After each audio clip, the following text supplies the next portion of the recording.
የእስራኤልና የኢራን ግጭት ከታሪክ ማህደር እስከ ዛሬ ውጥረት በታሪክ መዝገብ ውስጥ የተጻፈ በዘመናት አጥር የታጠረ የሁለት ታላላቅ ስልጣኔዎች ግጥሚያ።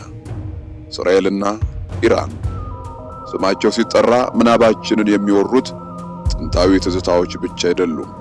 ዛሬ ላይ የዓለምን ሰላም እያንገበገበ ያለው የብዙሃኑን ህልውና የሚፈታተን የጦርነት ነበልባል ጭምር ነው። ይህ ውጥረት ከየት የመጣ ነው? ታሪካዊ መነሻውስ ምንድነው? የዛሬው ግጭት ዋና መንስኤዎችስ ምንድናቸው? አብረን እንመርምር።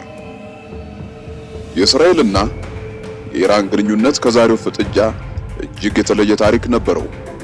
በዘመናት ማህደር ውስጥ ስንመለስ የፋርስ ንጉሥ ታላቁ ቂሮስ በስድስተኛው ክፍለ ዘመን ከክርስቶስ ልደት በፊት ባቢሎንን ድል በማድረግ አይሁድን ከምርኮ ነፃ አውጥቶ ወደ ትውልድ ሀገራቸው እንዲመለሱ ፈቅዷል። ይህ ድርጊት በአይሁድ ታሪክ ውስጥ ወርቃማ ገጽ ሆኖ ተመዝግቧል። ለዘመናትም አይሁዶች በፋርስ ምድር ሰላም አግኝተው ኑረዋል። በ20ኛው ክፍለ ዘመን አጋማሽ በተለይም የኢራኑ ሻህ መሐመድ ረዛ ፓህላቪ በስልጣን በነበሩበት ወቅት እስራኤልና ኢራን በቅርበት ይሰሩ ነበር። የአረብ ብሔርተኝነትን የጋራ ስጋት አድርገው በመመልከት በንግድ፣ በደህንነትና በሌሎች ዘርፎች ትብብር ፈጥረው ነበር። በእርግጥም ኢራን ከቱርክ ቀጥላ እስራኤልን ዕውቅና የሰጠች ሁለተኛዋ ሙስሊም ሀገር ነበረች። ወዳጅነቱ ጥልቅ ነበር። ነገር ግን ይህ ወዳጅነት በአንድ ሌሊት የመቀየሩ አስደንጋጭ ትዕይንት ተከሰተ።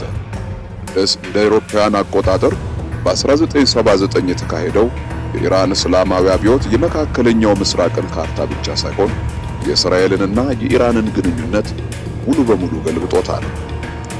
አያቶላህ ሩሆላ ኮሜኒ በስልጣን ላይ ሲወጡ እስራኤልን እንደ ህገወጥና የጽዮናዊነት ቅኝ ገዢ መንግስት በመፈረጅ ጠላትነታቸውን በይፋ አወጁ። የቴህራን የእስራኤል ኤምባሲ ወደ ፍልስጤም የነጻነት ድርጅት PLO ቢሮነት ተቀየረ። ኢራን ከዚህ ጊዜ ጀምሮ የፍልስጤም ነጻነት ተዋጊዎችን ሂዝቦላህን በሊባኖስና ሐማስን በጋዛ ሰርጥ በስፋት መደገፍ ጀመረች። ይህ ድጋፍም በዓለም አቀፍ መድረክ እስራኤልን በማግለል በአካባቢው ደህንነት ላይ ከባድ ስጋት በመፍጠር የእስራኤልን ጠላትነት አየለ። ከ1990ዎቹ ጀምሮ የሁለቱ ሀገሮች ግንኙነት ወደ ቀጥተኛ ያልሆነ የጥላቻ ጦርነት ፕሮክሲ ዋር ተለወጠ። እስራኤል የኢራንን የኒውክሌር ፕሮግራም እንደ ህልውናዋ ስጋት መመልከት ጀመረች። የኢራን የኒውክሌር ቴክኖሎጂ እድገት፣ ዩራኒየም የማበልጸግ እንቅስቃሴና የባላስቲክ ሚሳኤል ልማት ለእስራኤል ቀይ መስመር ሆነ። እስራኤልም በተራዋ የኢራንን የኒውክሌር ሳይንቲስቶች ገድላለች፣ በሳይበር ጥቃቶች ተቋሞቿን ጎድታለች ተብሎ ይታሰባል። በቅርቡ የተከሰተው ሁኔታ ደግሞ ውጥረቱን ወደ አዲስ ምዕራፍ አሸጋግሯል። ለአውሮፓውያን አቆጣጠር በ2024 የኢራን ቆንስላ ጽሕፈት ቤት በሶሪያ ከተመታ በኋላ ኢራን በእስራኤል ላይ በቀጥታ በመቶዎች የሚቆጠሩ ድሮኖችንና ሚሳኤሎችን ልካለች። እስራኤልም በኢራን የኒውክሌር ተቋማትና ወታደራዊ ይዞታዎች ላይ የመልስ ምት ሰንዝራለች። ይህ ቀጥተኛ ግጭት የዓለምን ትኩረት ስቧል። ኦፕሬሽን ራይዚንግ ላየን ተብሎ የተሰየመው የእስራኤል የጥቃት ዘመቻ ኢራን የኒውክሌር መሳሪያ እንዳትገነባ ለመከልከል የተደረገ ነው ተብሏል። የዛሬው የጦርነት ነበልባል የሚቀሰቀስባቸው በርካታ ምክንያቶች አሉ። የመጀመሪያው የኢራን የኒውክሌር ምኞት። እስራኤል የኢራንን የኒውክሌር ፕሮግራም እንደ ህልውና ስጋት ትመለከተዋለች። ሁለተኛው የኢራን ክልላዊ የበላይነት ፍላጎት። ኢራን በየመን፣ በኢራቅ፣ በሊባኖስና በሶሪያ ላይ ያለውን ተጽዕኖ ማሳደግ ለእስራኤል ትልቅ ስጋት ነው። ሶስተኛ የእስራኤል የደህንነት ስጋት። እስራኤል የራሷ ደህንነት ለማስጠበቅ ስትል በኢራንና በየአካባቢው ባሉ ደጋፊዎቿ ላይ ጥቃት ለመሰንዘር አትመለስም።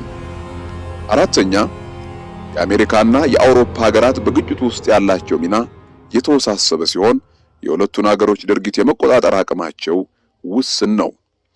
የዚህ ግጭት መዘዝ እጅግ ከባድ ነው። መላውን መካከለኛው ምስራቅ ወደ ከፋ ጦርነት ሊያስገባ ይችላል። የነዳጅ ዋጋ መናር፣ የዓለም አቀፍ ኢኮኖሚ መናጋት፣ የሰብአዊ ቀውሶች መስፋፋት የዚህ የእሳት ቃጠሎ ሰለባዎች ሊሆኑ ይችላሉ። ታሪክ እንደሚያስተምረን የጥላቻ ዑደት ትውልድን አያልፍም። እስራኤልና ኢራን በአንድ ወቅት ወዳጆች የነበሩ ዛሬ በጦርነት አፋፍ ላይ የቆሙ፣ ይህ ውጥረት የመላው ዓለም ፈተና ነው። መፍትሄው ምንድነው? የጋራ መግባባት፣ ድርድርና ዓለም አቀፍ ትብብር ብቻ ናቸው ይህን የጦርነት ደብና ሊበትኑ የሚችሉት። አለበለዚያ የዚህ ግጭት ታሪካዊ መዘዝ ለትውልድ የሚተላለፍ አሳዛኝ ምዕራፍ ይሆናል። ሰላም በልባችን፣ ሰላም በምድራችን።